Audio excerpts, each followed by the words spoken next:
의성에서 시작된 산불이 지금 나흘째 진화되지 못하고 있습니다. 어제도 안동 같은 북동부권 4개 시군으로 산불이 확대돼서 그 지역이 초토화되고 있습니다. 특히나 심각한 건 인명피해인데 현재 산불로 18분이 돌아가셨다고 합니다. 고인들의 명복을 빕니다.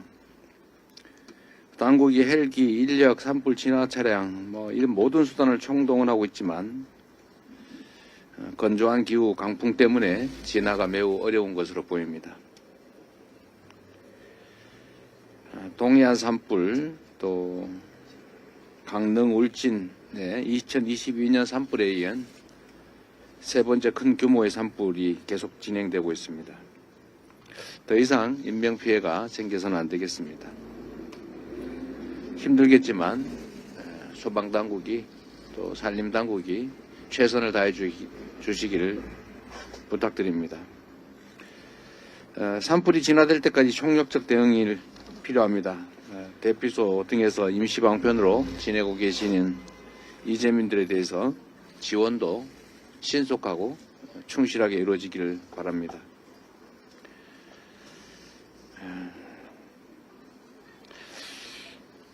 여야가 추경 편성을 합의한 지 벌써 일주일이 지났습니다.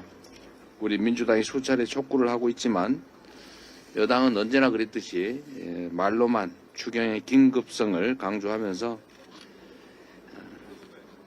시간을 보내고 있습니다. 또 예산 편성권을 가진 정부는 무슨 가이드라인 핑계를 대면서 책임을 국회에 떠넘기고 있습니다. 이번 30일에 열리는 고위당정협의회에서는 꼭 실질적인 성과를 만들어내기 바랍니다.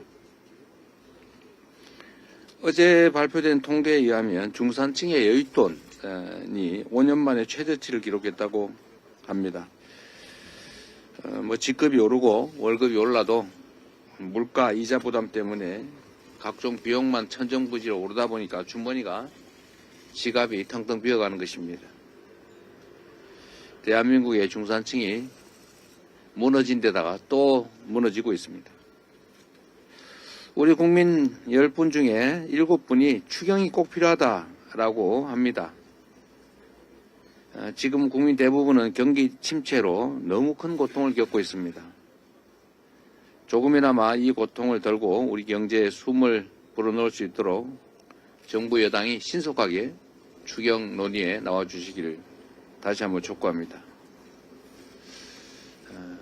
현장에 우리 국민들 많은 사람들이 겪는 이 어려움에 대해서 국민의힘이나 또 따뜻한 방에서 호의호식하는 고위 관료들이 느낌이 없긴 하겠지만 그래서는 안 됩니다.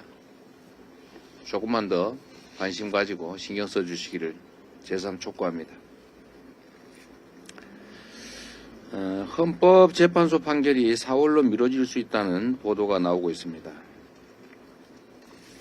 뭐 그리 어렵습니까? 도저히 이해가 되지 않습니다.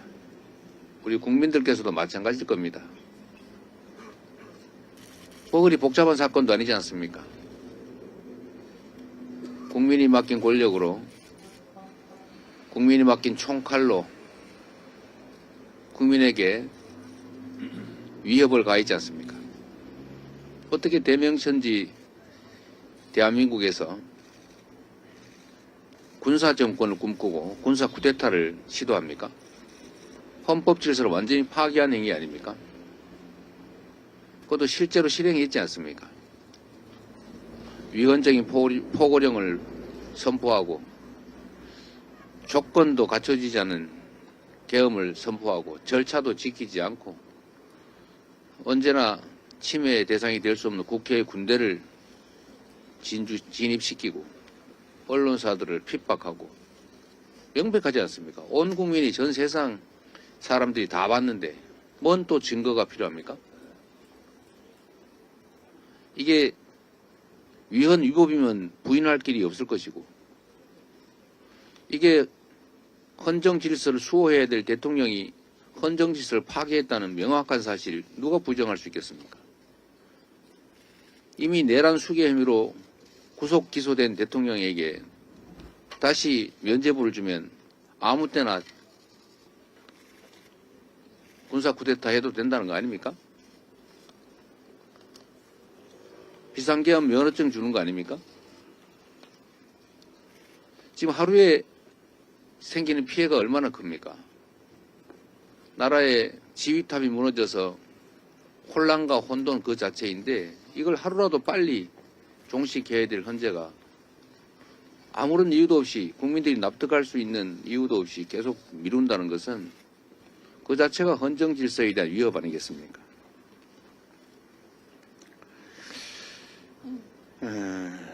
골드만삭스까지 우리 경제 성장률 예측치를 또 0.3% 하향했습니다.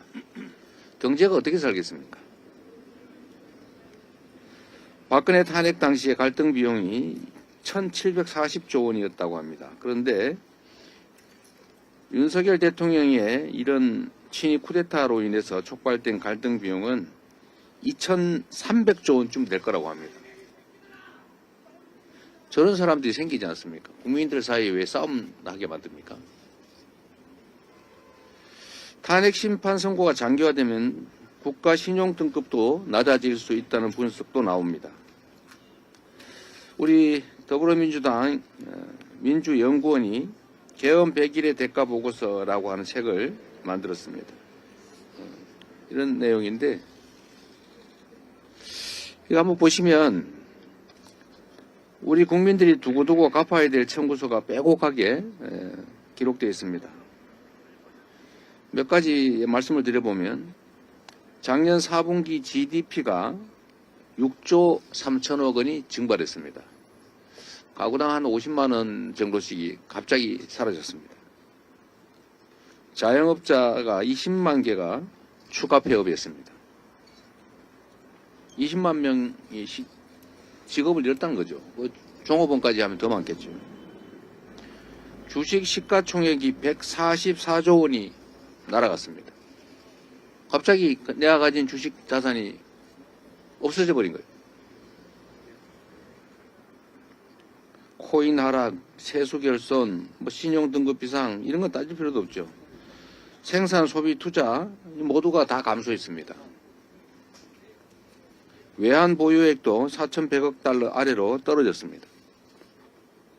청년 일자리가 최대폭으로 감소했습니다.